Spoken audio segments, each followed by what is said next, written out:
17 taon na siyang nagbobola ng weteng. Kinumpirma niyang may daya ang sugal na ito at dinodoktor ang mga numerong ipinapanalo.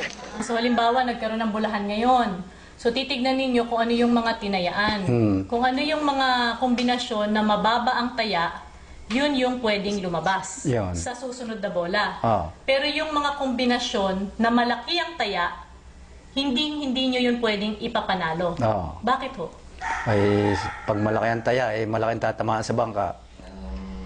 Ang sikreto, nasa bulantik o ang boteng pinaglalagyan ng mga bubunuting bulilyo o maliit na bola kung saan nakasulat ang mga numero.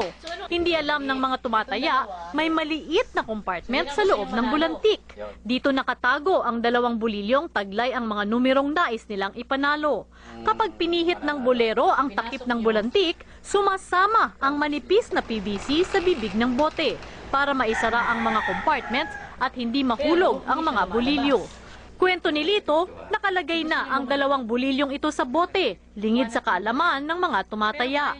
Pagdating sa bulahan, ang ipinakikita lang sa mga tao ay ang pagpasok ng iba pang mga bulilyo sa loob ng bulantik.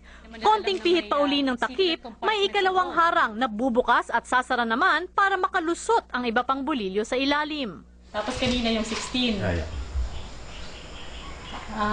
Kaya yan yung ano. So wala nang lalabas. Wala na, nakalak na yan. Nakasara. So kung ano yung nilagay nyo sa compartment, yun lang Yun na lang 2 lalabas. At kahit anong alog ko, Hindi na wala lalabas. nang lumalabas. So yun palang sikreto doon. So talagang may daya. Ay, talagang malaking daya. 27. Dagdag pa ni Lito, pwedeng patayin ng small town lottery ang weteng. Basta't may malinaw na direktiba mula sa Pangulo at susunod ang DILG, mga lokal na opisyal at PNP. Jing Castañeda, Patrol ng Pilipino.